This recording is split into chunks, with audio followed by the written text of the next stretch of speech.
The wedding ring hung on a thin gold chain beneath Zara Monroe's dress. Nobody at Sterling Vale Capital knew it existed. Nobody knew the man who wore the matching ring was Julian Kang, the Korean billionaire Wall Street called the Silent Dragon. And nobody knew that by firing her at 9:30, they had just sold their company before lunch. This is the story of the morning a glass tower learned what it costs to underestimate a woman on purpose. 8:15 a.m.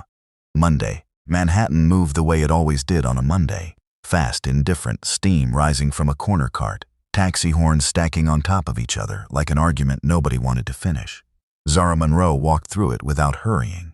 She never hurried. Hurrying was for people who hadn't already decided how their day would go. She wore a charcoal wool coat over a fitted ivory dress, her hair pulled back into a low, exact twist, her heels striking the pavement in a rhythm that sounded less like a woman walking to work and more like a woman keeping time. Beneath the dress, resting just above her sternum, a platinum ring hung from a thin gold chain. It had not left her body in 2 years. It had also never been seen by a single person at Sterling Vale Capital.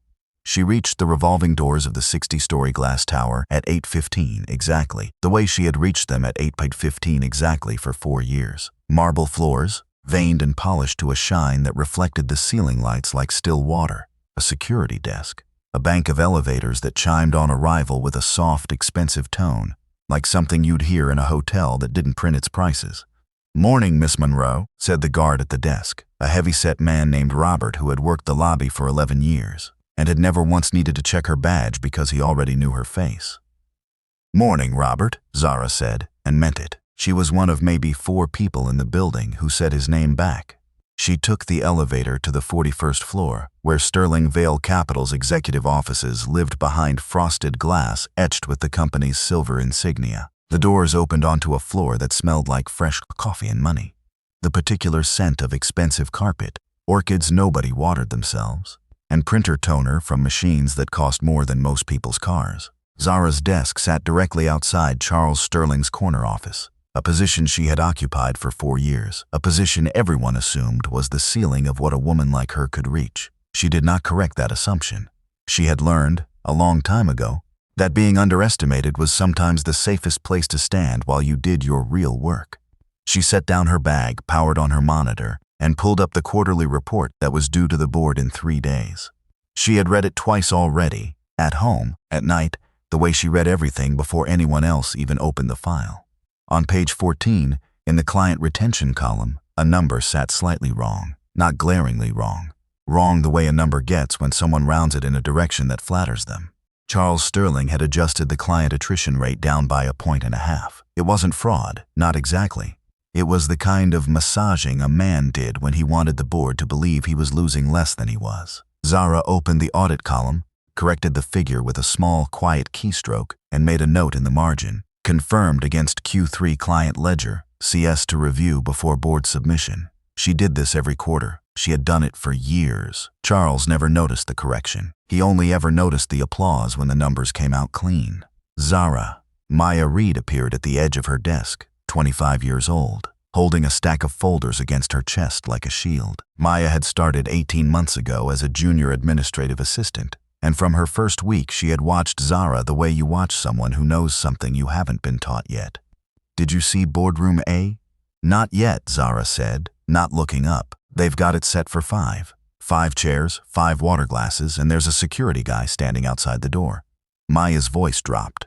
"That's not a briefing setup." Zara's fingers went still over the keyboard for exactly 1 second. Then they resumed. "No," she said quietly, "it isn't." She had seen 5-chair setups before. She had seen them the week they let go of a compliance officer who'd asked too many questions about a fund's disclosures. She had seen them the month they pushed out a black VP in corporate strategy for being, in Charles's words, not quite the right cultural fit for the room. Zara had typed the termination letters. She had watched people carry their belongings out in a single box while everyone else's monitors stayed suspiciously bright, suspiciously busy, suspiciously turned away. She did not yet know the 5 chairs were for her. "Zara, can you check on the coffee for the 10 o'clock? Margaret Vale's voice arrived before Margaret did, cool and clipped, cutting across the floor like a blade dragged along glass. Margaret was director of strategic accounts, 52, sharp-shouldered in a cream blazer, a woman who smiled the way a closing door smiles just before it locks. The coffee's already been set up since 8, Zara said. I confirmed it with catering myself. Well, check it again. Margaret's smile didn't move. I'd hate for anything to be off. It was a small thing. It was always a small thing. Check the coffee that's already done. Refill water that's already full. Confirm a meeting that's already confirmed. 100 small instructions that existed only to remind Zara of her place, repeated so often that most people in the office had stopped noticing them as insults and started treating them as normal weather. Of course, Zara said, and went to check the coffee that did not need checking. On her way back, she passed Helen Price, the chief people officer, standing near the printer with a manila folder pressed flat against her chest. Helen did not look up. Helen rarely looked up at Zara anymore. Not since the last 3 terminations Zara had typed the paperwork for, not since Zara had started asking, gently, why the exit interviews for Black and Asian women in the building always seemed to use the same 4 words. Not a cultural fit. Morning, Helen, Zara said. Helen said nothing. Helen adjusted her glasses and walked into her office and shut the door with a click that was somehow louder than a slam. At 9:05, Charles Sterling's voice came through the intercom, warm and false, the tone he used when he wanted something to sound like an invitation instead of a summons. Zara, could you step into my office for a moment? She stood, smoothed the front of her dress, and walked in. Charles Sterling was 61 years old, silver-haired, tailored in a way that suggested he had never once in his life bought anything off a rack.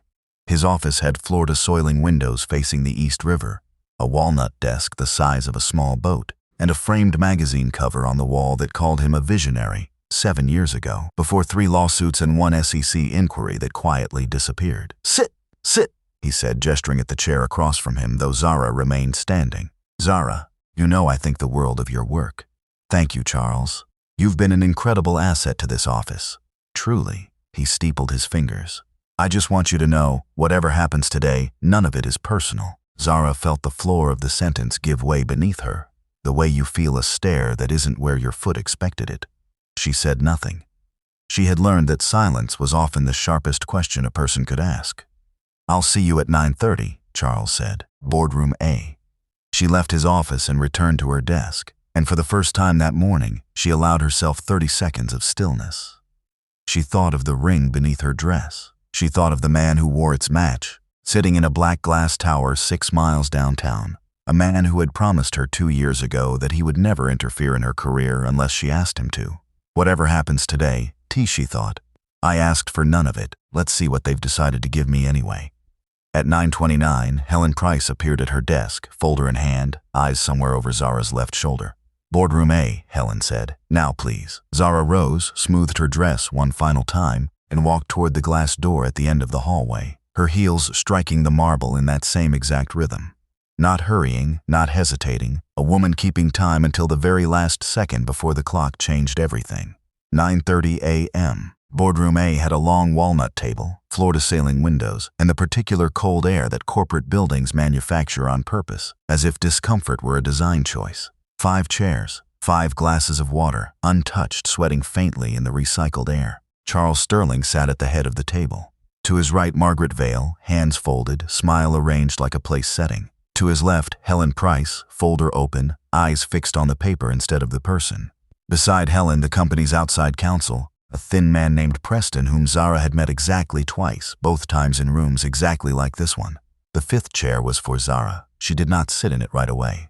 She stood behind it for a moment, hand resting on its back, and looked at all 4 of them the way you look at a room you've already understood before anyone speaks.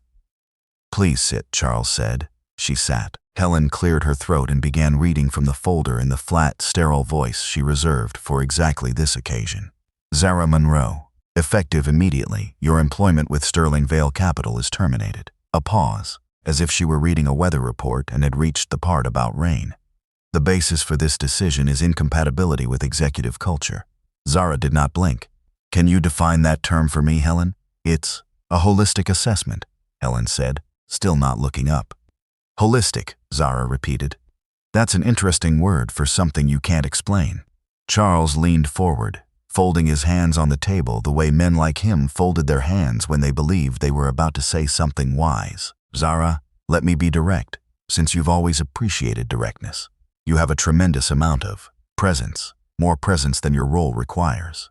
Executives in this firm need to feel a certain comfort in the room. You've begun to confuse access with authority. Being present in a meeting is not the same as belonging in the conversation. I've been in this firm for 4 years, Zara said, her voice level, unhurried. I've corrected client models Margaret presented as her own. I've caught 3 material errors in reports with your signature on them, Charles, including one on page 14 of the report due to the board this week. I've built the retention strategy for the Whitmore account that this firm credits to you in every client deck.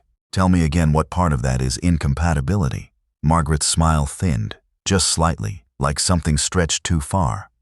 Nobody is questioning your competence, Zara. Then what are you questioning? Silence sat in the room for a moment, thick as the cold air. Your tone, Charles said finally. Your confidence. It reads differently coming from you than it would from someone else. You understand what I mean? I understand exactly what you mean, Zara said. And for the first time her voice dropped, not louder but colder, the temperature of the room finding its true source. You're not firing me because of my work. You're firing me because I do my work without asking permission to be good at it. Say it plainly, Charles. Is the problem my performance? Or is the problem that a black woman stood in this building with her spine straight and you couldn't stand watching it?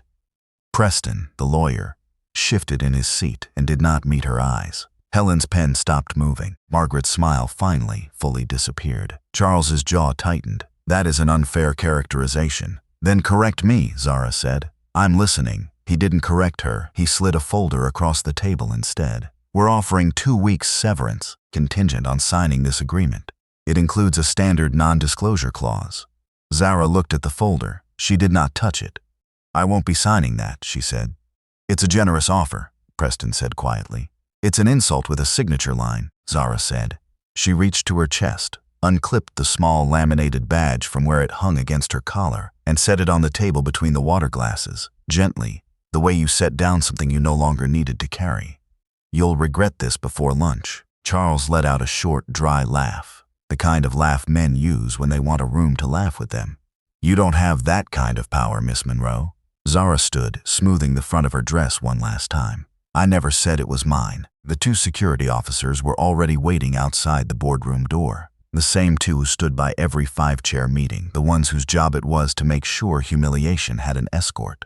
Zara walked between them without a word, her chin level, her pace unhurried, past rows of desks where every monitor was suddenly, deliberately, very bright and very important.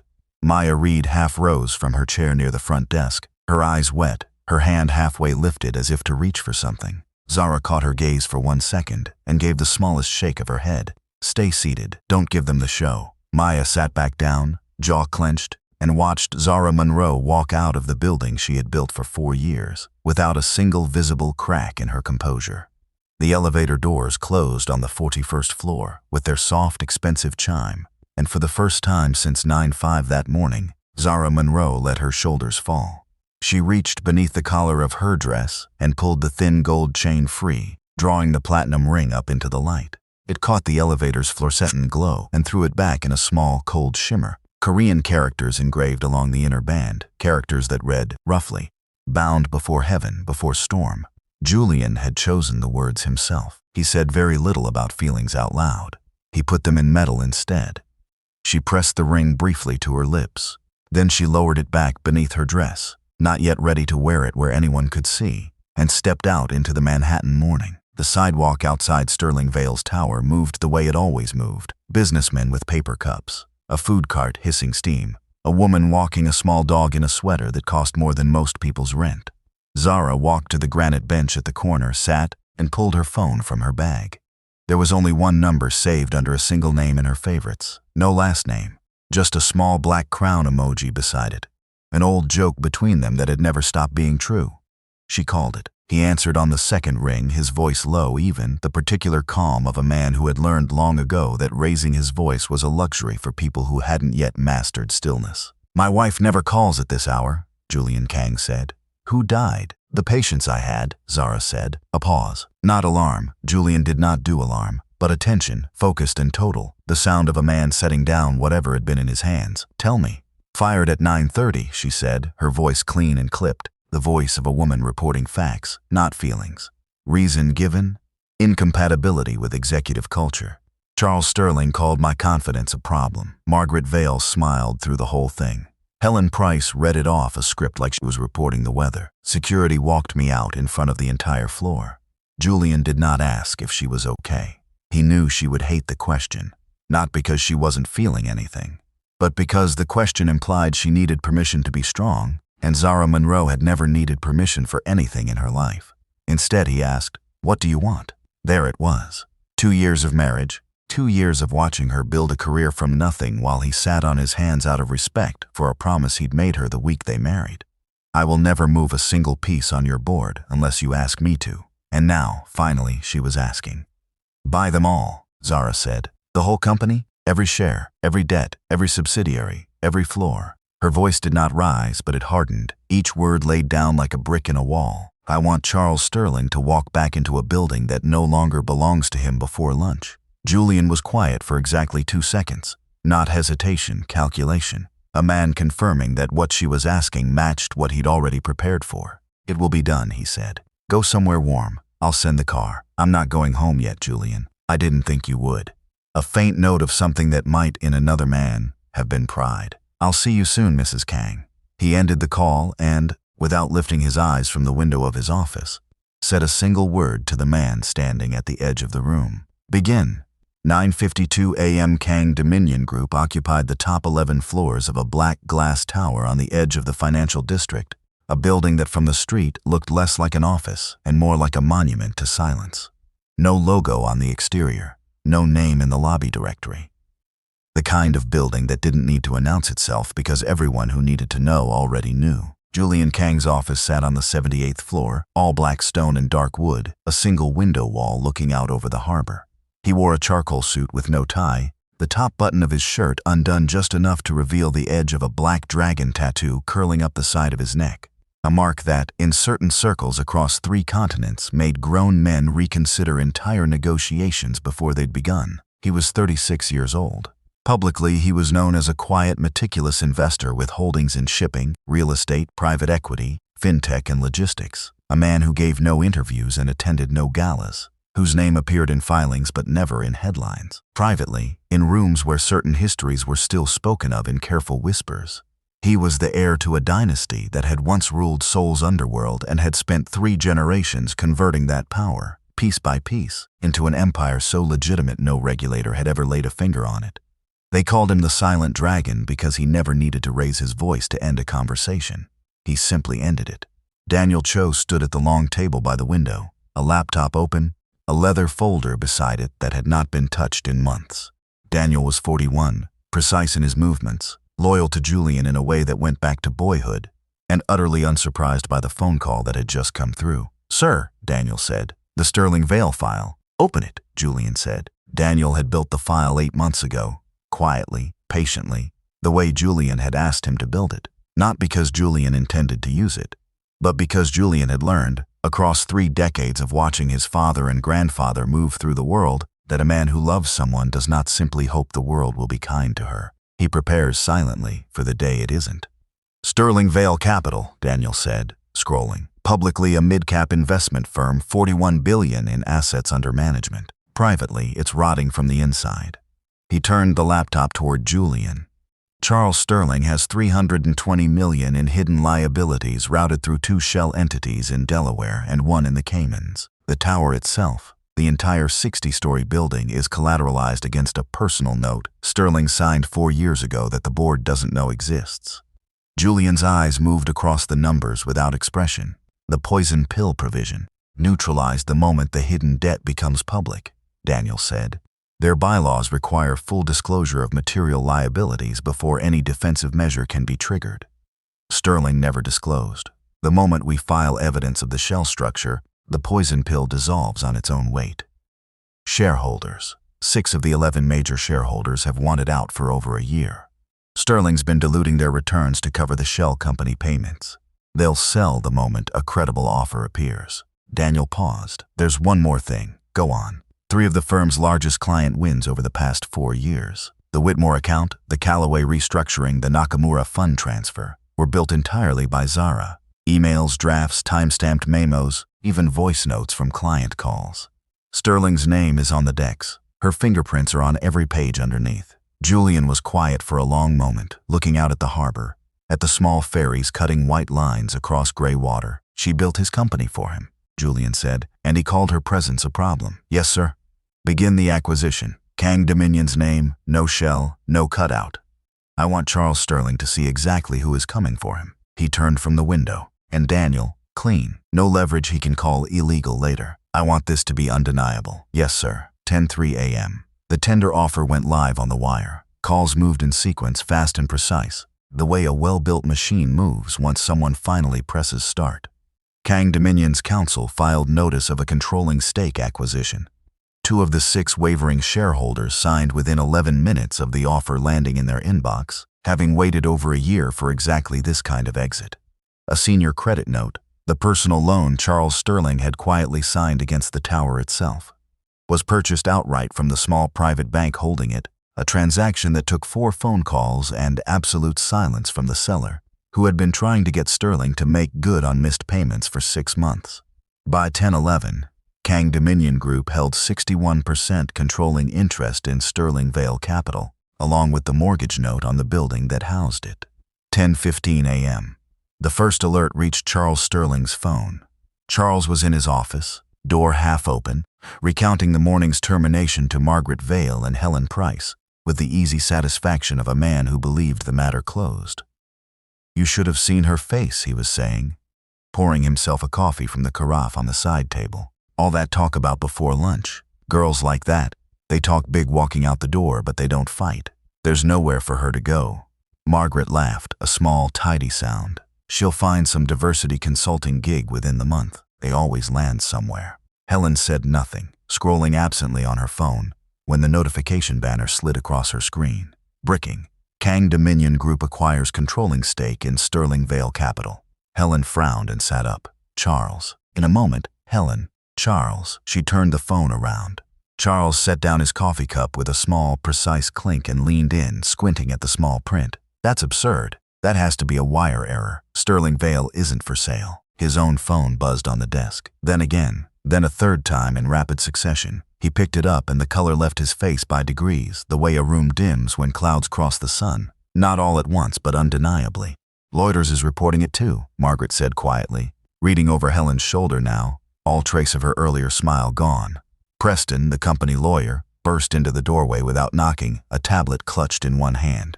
Charles, we just received a formal filing notice. Kang Dominion Group has acquired 61% controlling interest. They've also acquired. He checked the tablet again, as if hoping the words would rearrange themselves. The personal note on the building, the one collateralized against the tower. The room went very still. That's not possible, Charles said. That note is private. Nobody outside this office knows that note exists. They bought it directly from the lender an hour ago, Preston said. Sir, I need you to understand what this means. They don't just own a majority of the company.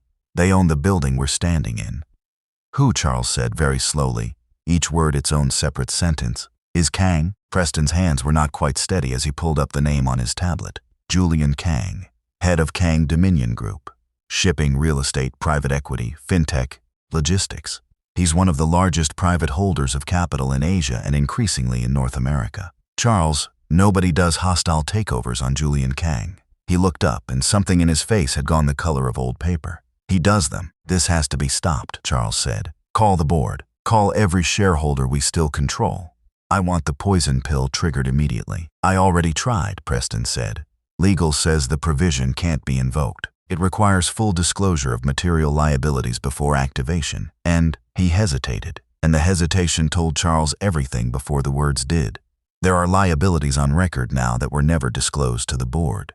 Shell entities. A $320 million gap. It's already in the filing. Charles's jaw worked silently for a moment. How could they possibly know about? He stopped. He did not finish the sentence, because some quiet, cold part of him had already begun to understand. His phone buzzed once more. A calendar invitation this time, clean and formal, sender listed only as Kang Dominion Group, Office of the Chairman. Mandatory executive meeting.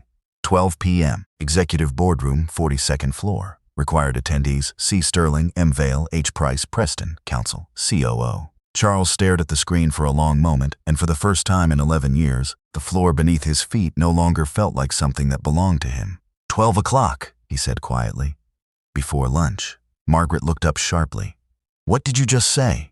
Charles didn't answer. He was remembering a woman's voice, calm and unhurried, saying 5 words across a walnut table an hour and a half ago. You'll regret this before lunch. Zara sat in the back of a black SUV that had arrived 11 minutes after her call to Julian, its driver silent and professional, the kind of car service that existed for people who never wanted to be kept waiting and never wanted to explain why. She did not go home. She had the driver park at a quiet curb 3 blocks from the tower, and she opened her laptop. She was not, as some might have imagined, drafting a scathing resignation letter or plotting how to humiliate the people who had humiliated her. She had something better than a grudge. She had a plan she'd been building, quietly, for 3 years. Every night she'd stayed late fixing Charles's numbers. Every meeting where she'd watched a junior woman get talked over. Every exit interview she'd typed for someone pushed out under the same 4 hollow words. She had been building. In the back of her mind, the company Sterling Vale should have been all along. She opened a document titled simply Reform T and began to type. Mandatory anti-discrimination and bias training for all senior executives, reviewed annually by an independent third party. Establishment of an employee complaint channel entirely outside HR's current reporting structure, staffed by an external ombudsperson. Full compensation audit across race, gender, role, and tenure.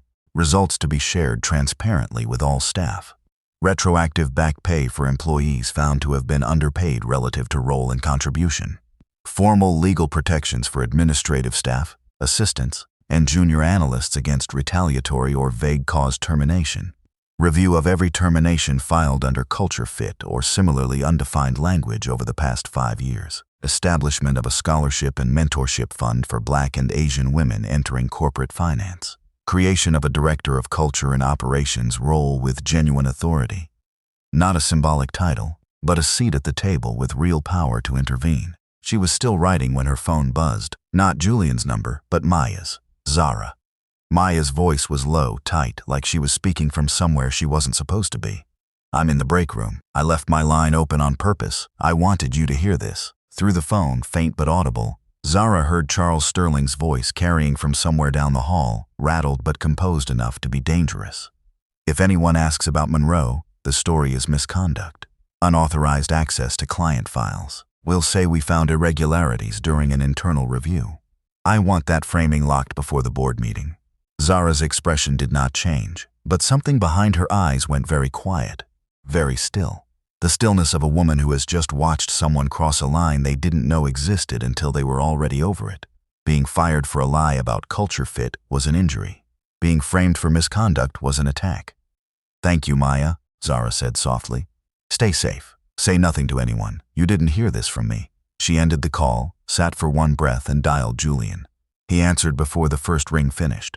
Come now, Zara said. I'm 3 minutes out, Julian said. I was already on my way. Zara stepped out of the SUV as a second black vehicle pulled to the curb behind it. Longer, darker, its windows tinted to a degree that suggested the men inside had learned, over a lifetime, exactly how much of the world needed to be able to see them. Julian Kang stepped out first, in a charcoal suit with no tie, the top button of his white shirt left open just enough that the edge of a black dragon tattoo showed along the side of his neck, a mark that most people on the street would take for art, and a rare few would recognize as history. He crossed the sidewalk to her without hurrying, the same unhurried pace Zara herself had walked out of the building with 2 hours earlier, and stopped in front of her, close enough that the noise of Manhattan seemed to fall back a step. You look like you're about to burn something down, he said quietly. Not burn, Zara said. Rebuild. There's a difference, if you're patient enough to watch it. She reached beneath the collar of her dress, unclasped the thin gold chain, and drew the ring free one final time. She did not put it back beneath the fabric. She slid it onto her finger, where it had not sat openly in 2 years, and turned her hand once in the daylight so the platinum caught the sun. I'm ready to be seen now, she said. Julian looked at the ring on her hand, then at her face, and something in his expression, not soft exactly. Julian Kang did not do soft in public, shifted into something that looked, to anyone who knew how to read it, like reverence. Then let's go answer for what they built, he said, and offered his arm. 11:50 a.m. The revolving doors of Sterling Vale Capital turned the same way they had turned at 8:15 that morning. Marble floor throwing back the same cold light, the same bank of elevators waiting with their soft, expensive chime. But the woman who walked through them now was not the woman who had walked out 2 hours earlier, flanked by security. Zara Monroe Kang walked in beside her husband, her ring catching the lobby light, her chin level, her pace unhurried. The same rhythm, the same time she had always kept, except now the room around her had changed shape without her needing to lift a hand. Robert, the security guard at the front desk, glanced up from his phone with the easy, habitual greeting already halfway out of his mouth. "Afternoon, miss," and stopped cold, his eyes catching the banner scrolling across the financial news app open on his screen. Kang Dominion Group acquires controlling stake in Sterling Vale Capital. His eyes flicked from the headline to the tall man in the charcoal suit beside her, to the dragon tattoo curling above his collar, and back to Zara's face. He stood up straight, the way you stand when you suddenly understand exactly who has been walking past your desk every morning for 4 years. "Good afternoon, Mrs. Kang," he said. The lobby, which a moment ago had been full of ordinary Monday noise, phones, footsteps, the low hum of 100 small conversations, went quiet in a widening circle around them. The silence moving outward, the way silence moves through a room when everyone realizes, at slightly different speeds, that something enormous has just happened. Julian walked beside her without a word, his hands loose at his sides, his expression unreadable, dangerous precisely because it asked nothing of the room and demanded everything from it anyway. He did not need to threaten a single person in that lobby. Every person who looked at him understood, on some old and animal level, that they were looking at a kind of power that did not need to explain itself. They reached the elevator. The doors opened with their chime. They stepped inside, and the numbers began to climb. 14, 22, 30, 41, past the floor where Zara had once sat outside Charles Sterling's office fixing his mistakes for 4 years, and on toward 42. The executive boardroom on the 42nd floor was larger than Boardroom A, with a longer table of dark walnut and a view that stretched the entire width of Manhattan's southern skyline. Charles Sterling stood at the head of it when the doors opened, flanked by Margaret Vale, Helen Price, Preston, and the company's COO. 5 people arranged around a table built for a company that, as of 10:11 that morning, no longer belonged to any of them. Charles's eyes went first to Julian, taking in the suit, the tattoo, the unhurried stillness of a man who had never once in his life needed to raise his voice to be obeyed. Then his eyes moved to Zara, and something in his face flickered. Confusion first, then the dawning outline of understanding, and finally something that looked almost like fear trying to disguise itself as composure. "Miss Monroe," he said, recovering some of his old tone, brittle as it was. "This meeting is for current leadership."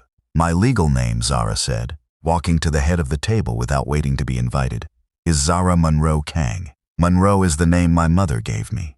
Kang is the name I chose 2 years ago, in front of 30 witnesses and a promise I meant with my whole life. I used Monroe at this firm because I wanted you to see my work before you ever learned my husband's name. You refused to see it either way."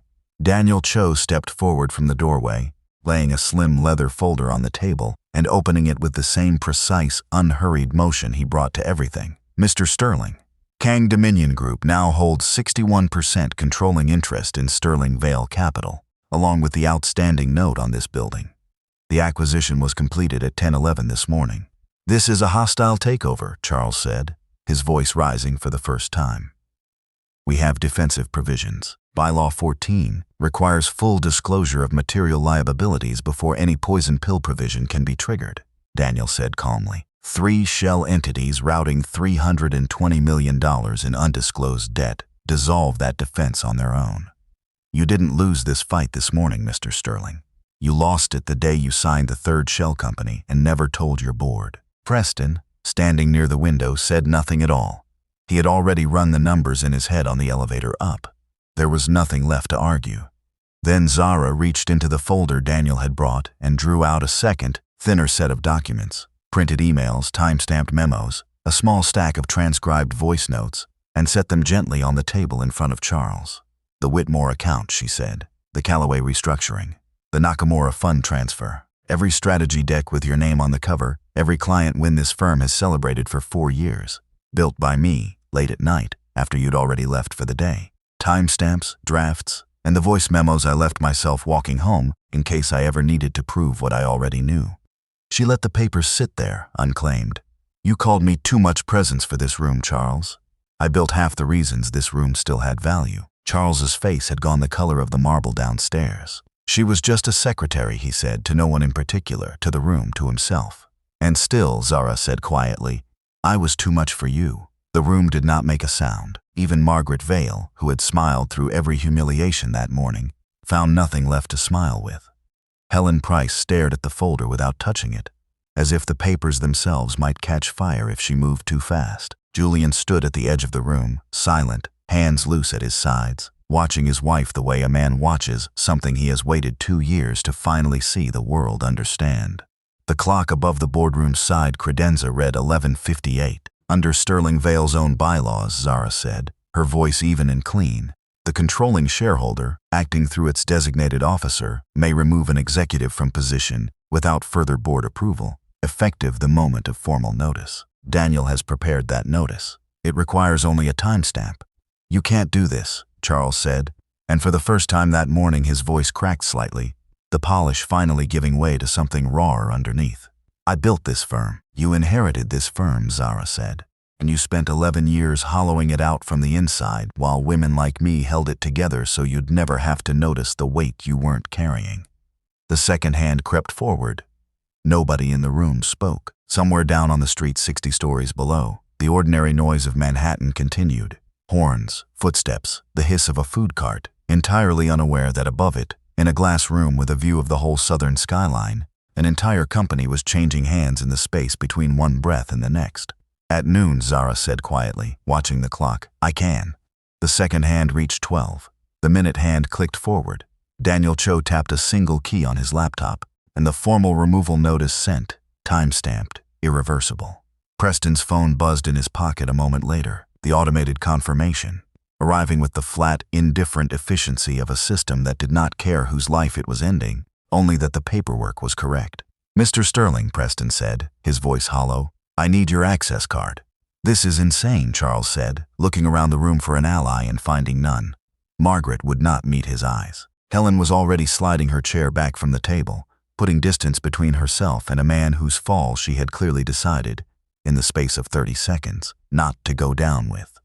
The boardroom doors opened. 2 security officers stepped inside, the same 2 who had walked Zara Monroe out of this building at 9:30 that morning, flanking her on either side while the whole office pretended to be busy. You, Charles said, some last thread of authority in his voice. You work for me. Get them out. The taller of the 2 guards, a broad-shouldered man named Terrence, who had said nothing but a polite nod to Zara that morning as he'd escorted her to the elevator, looked at Charles Sterling for a long moment. Not anymore, sir, he said. They took Charles by each arm, not roughly, but with the same procedural, unshakable calm they had used on Zara 2 hours earlier. The same building, the same marble hallway, the same elevator with its soft, expensive chime, except now it was Charles Sterling's badge sitting on the table behind him. And Charles Sterling's box of belongings being packed by someone else's hands. And Charles Sterling's name that would no longer open a single door in the tower he had once believed belonged to him. Margaret Vale watched him go, her cream blazer suddenly looking like a costume from a play that had just closed. Helen Price stared at the folder of stolen work still sitting untouched on the table, and did not look up as the doors closed behind Charles Sterling for the last time. Zara did not sit in Charles's chair. She did not, in fact, sit down at all for the next hour. Daniel, she said, please have Maya Reed brought up from the 41st floor. And I'd like every assistant, receptionist, and junior analyst on this executive floor invited into this room in the next 10 minutes. Maya arrived first, wide-eyed, still holding the same stack of folders against her chest that she'd been carrying since 8:15 that morning, as if she hadn't put them down once in the entire 4 hours since. Zara, she breathed. Then, catching herself, glancing at the ring on Zara's hand at Julian standing quiet and immense near the window. Mrs. Kang, Zara is fine, Zara said gently. It always was. Over the following 20 minutes, the boardroom filled, not with executives this time, but with the people who actually ran the daily machinery of the firm and had never once been invited into a room like this.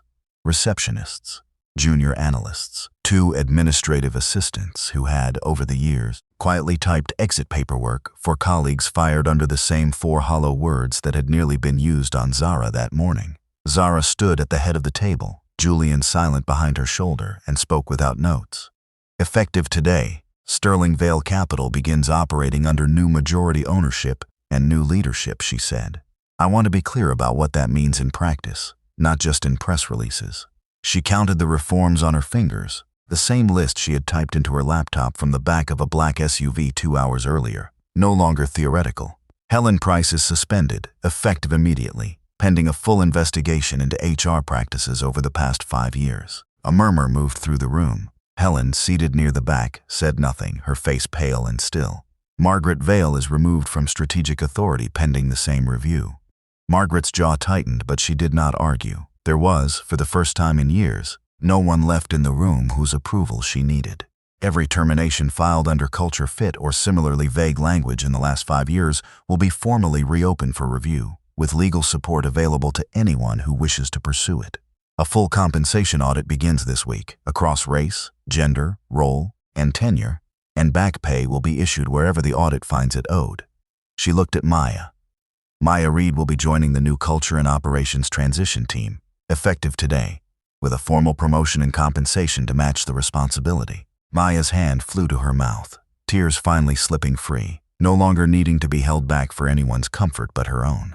And every woman in this firm whose work was buried, credited to someone else, or quietly erased from the record. We will be contacting each of you personally in the coming weeks. This firm owes debts that have nothing to do with money, and we intend to pay every one of them. Julian stood behind her the entire time, silent, hands loose at his sides, watching the room the way a man watches a fire he lit once, long enough ago that it no longer needed his hand to keep burning. He had opened the door, he had bought the building, the debt, the poison pills undoing, but it was Zara's voice filling the room now, Zara's plan. Zara's 4 years of quiet observation finally given the authority to become policy. He had given her the door. She was the one walking through it. Late that afternoon, after the boardroom had emptied, after Daniel Cho had gone downstairs to begin the quieter, more tedious work of restructuring paperwork, Zara stood alone in what had been Charles Sterling's office, soon to be someone else's, though not. She had already decided, hers. She did not want his chair. She wanted his room to answer to different rules, and then she wanted to build her own room from nothing, the way she'd built everything else.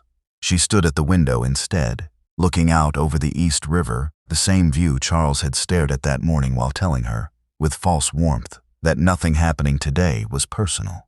Julian appeared in the doorway, his jacket finally off, sleeves rolled to the forearm, the dragon tattoo visible in full where his collar had loosened over the long day. "Do you want to go home?" he asked. "Not yet," Zara said without turning. "I have work to do." "That," Julian said, crossing the room to stand beside her, "is exactly why I married you." She turned to look at him then, and for a moment neither of them spoke, the noise of the city rising faintly through the glass below them, horns, distant sirens, the ordinary churn of a Monday that had, for this one building, turned out to be anything but ordinary. "I hid the ring for 2 years, Zara said quietly, "not because I was ashamed of you. Because I wanted, just once in my life, to walk into a room and have people decide what I was worth before they knew what you could buy." "I know," Julian said. "I needed them to see me before they saw you. I know that too."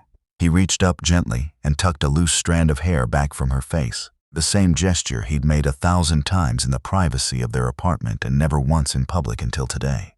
"I was proud of you before you called me this morning, Zara. Watching you build all of this, quietly year after year, asking nothing of me because you wanted to prove it was yours. And I am proud of you now, for finally deciding the moment had come to use what was always available to you." His voice dropped lower, softer, the voice reserved only for her. "I always saw you, every day of it. I just knew better than to let anyone else see me seeing you until you were ready to be seen." Zara reached up and pressed her palm briefly against the side of his neck, over the dark lines of the tattoo, feeling the pulse beneath it. "Thank you for waiting," she said. "And thank you for not waiting a second longer than I asked." Outside the window, the city kept moving the way it always did, indifferent and enormous. 6 million people who would never know that somewhere in a glass tower above them, an entire company had changed hands between one cup of coffee and the next. That morning, Sterling Vale fired a secretary. By noon, they answered to Mrs. Kang, but Zara did not return for revenge alone. She returned to make certain that no woman after her would ever again have to hide her crown just to survive the room. Was it Zara's ice-cold warning? "You'll regret this before lunch," dropped like a blade across that walnut table? Was it Julian's single word, "begin," that quietly ended an empire? Or was it Charles Sterling being walked out by the very same guards who humiliated her that morning? Drop your answer in the comments below. Well, first, if this story hit you in the chest, smash that like button. Drop a comment telling us where you're watching from. Share this with someone who needs a little karma today. And subscribe, because we've got more emotional mafia, romance, and corporate karma stories coming every week, and you will not want to miss the next one. Zara Monroe Kang never needed saving. She just needed the world to catch up to what she already knew about herself.